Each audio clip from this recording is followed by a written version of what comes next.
بسم اللہ الرحمن الرحیم رب زدنی علما۔ سردار عبد المطلب کے دور میں ایک عظیم الشان واقعہ رونما ہوا۔ قرآن کریم نے اس واقعے کو بیان کر کے ہمیشہ کے لیے زندہ کر دیا۔ یہ ہاتھی والوں کا واقعہ ہے۔ ہوا یوں کہ یمن کے بادشاہ ابرہہ حبشی نے صنعاء شہر میں ایک گرجا تعمیر کروایا۔ اس گرجے کو کلیس کہا جانے لگا۔ اس کا مقصد یہ تھا کہ عرب کے لوگ کعبہ کی بجائے اس گرجے کا طواف کریں۔ عربوں کو ابرہہ کی اس حرکت پر بہت غصہ آیا۔ ایک کنانی شخص نے اس گرجے میں گندگی پھیلا دی۔ ابرہہ کو پتہ چلا تو اس نے طیش میں آ کر قسم کھائی کہ میں بیت اللہ کو گرا کر دم لوں گا۔ پھر اس نے حبشیوں کو تیاری کا حکم دیا اور ہاتھی لے کر مکہ کی طرف چل پڑا۔ جب ابرہہ طائف کے راستے مغمس کے مقام پر خیمہ زن ہوا تو اس نے اسود بن مقصود حبشی کو چند سوار دے کر مکہ کی طرف بھیجا۔ اس نے تہامہ کے علاقے میں جا کر قریشیوں اور دوسرے لوگوں میں لوٹ مار کی، یہاں تک کہ وہ عبد المطلب بن ہاشم کے 200 اونٹ بھی ہانک کر لے گیا۔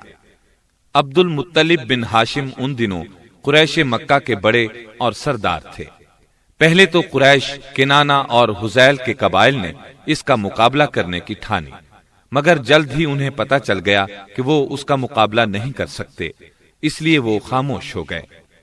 ابرہہ نے حناطہ حمیری کو مکہ بھیجا کہ جا کر اس شہر کے سردار سے ملو اور اسے میری طرف سے پیغام دو کہ میں اس سے لڑنے نہیں آیا، میں تو صرف بیت اللہ کو ڈھانے کے لیے آیا ہوں۔ اگر تم رکاوٹ نہ بنو تو مجھے خون ریزی کی ضرورت نہیں۔ اس نے حناطہ سے یہ بھی کہا کہ اگر سردار جنگ نہ چاہتا ہو تو اسے میرے پاس لے آؤ۔ جب حناطہ مکہ معظمہ پہنچا تو اس نے پوچھا اس شہر کا سردار کون ہے؟ اسے بتایا گیا کہ مکے کے سردار عبد المطلب بن ہاشم ہے۔ وہ ان کے پاس آیا، ابرہہ کا پیغام انہیں دیا۔ وہ کہنے لگے اللہ کی قسم ہم لڑنا نہیں چاہتے، نہ ہم میں اتنی طاقت ہے۔ یہ اللہ کا گھر ہے، قابل احترام ہے، اسے اللہ کے خلیل ابراہیم علیہ السلام نے بنایا تھا۔ اگر اللہ کو اس گھر کو بچانا منظور ہے تو بچا لے گا، اور اگر اللہ نے اسے نہ روکا تو ہم میں اتنی طاقت کہاں کہ اسے روک سکیں۔ اس پر حناطہ نے کہا آپ میرے ساتھ ابرہہ کے پاس چلیں، اس نے آپ کو بلایا ہے۔ عبد المطلب اس کے پاس پہنچے۔ یہ انتہائی خوبصورت اور عظیم قد و قامت کے انسان تھے۔ ابرہہ انہیں دیکھ کر متاثر ہوا، احترام سے پیش آیا، انہیں اپنے سے نیچے بٹھانا مناسب نہ سمجھا۔ وہ یہ بھی نہیں چاہتا تھا کہ حبشی لوگ انہیں اس کے برابر بیٹھا دیکھیں، چنانچہ خود نیچے اتر آیا اور چٹائی پر بیٹھ گیا۔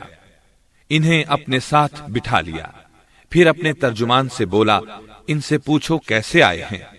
ترجمان نے یہ بات ان سے کہی تو وہ بولے میں تو بس اس لیے آیا ہوں کہ بادشاہ میرے 200 اونٹ واپس کر دے۔ ترجمان نے یہ بات بادشاہ کو بتائی۔ ابرہہ کہنے لگا میں نے جب آپ کو دیکھا تو بہت عظیم خیال کیا تھا، مگر آپ نے تو بہت معمولی بات کی ہے۔ آپ اپنے 200 اونٹوں کی بات کر رہے ہیں اور آپ کو اس گھر کی کوئی فکر نہیں جو تمہارے اور تمہارے آباء و اجداد کے دین کی بنیاد ہے۔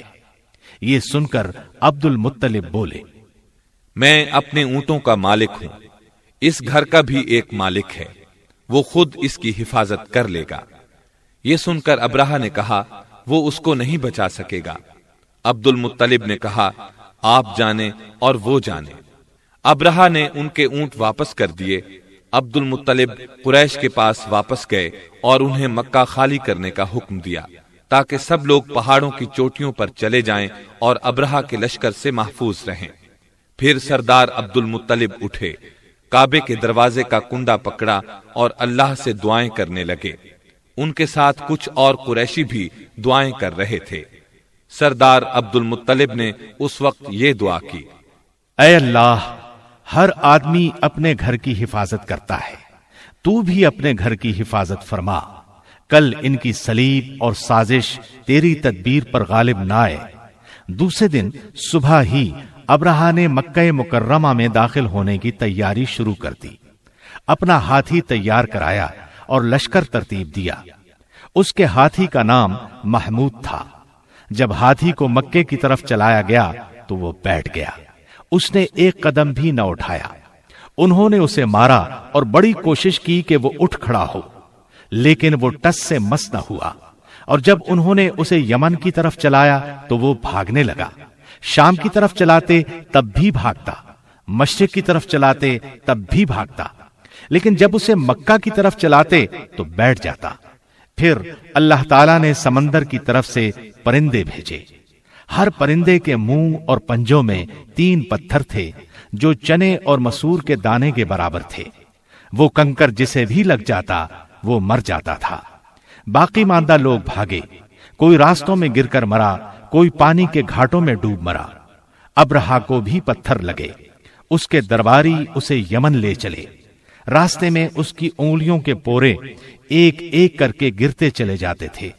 جب وہ صنعاء پہنچا تو پرندے کے چوزے کی طرح ہو چکا تھا، وہاں پہنچتے ہی مر گیا۔ اس واقعے کا دوسرے قبائل پر بہت اثر ہوا اور قریش کی فضیلت کو 4 چاند لگ گئے۔ تمام قبائل قریش کی بہت عزت کرنے لگے، کہنے لگے یہ اللہ والے ہیں۔ اللہ تعالیٰ نے ان کی طرف سے لڑائی کی اور ان کے دشمن کا کچومر نکال دیا۔ اس کے ساتھ ساتھ سردار عبد المطلب کا مقام لوگوں کی نظروں میں بہت بڑھ گیا۔ تمام عرب قبائل میں انہیں شہرت حاصل ہو گئی اور وہ عظمت و شان سے بہرہ ور ہوئے، کیونکہ انہوں نے بڑی ذہانت اور حسن تدبیر کا مظاہرہ کیا تھا، اپنی قوم کو عظیم خطرے سے بچا لیا تھا۔ اللہ تعالیٰ سورۃ الفیل میں اس واقعے کا ذکر فرماتے ہیں، کیا تو نے نہ دیکھا کہ تیرے رب نے ہاتھی والوں کے ساتھ کیا کیا؟ کیا ان کے مکر کو بیکار نہیں کر دیا اور ان پر پرندوں کے جھرمٹ بھیج دیے جو انہیں مٹی اور پتھر کی کنکریاں مار رہے تھے، پس انہیں کھائے ہوئے بھوسے کی طرح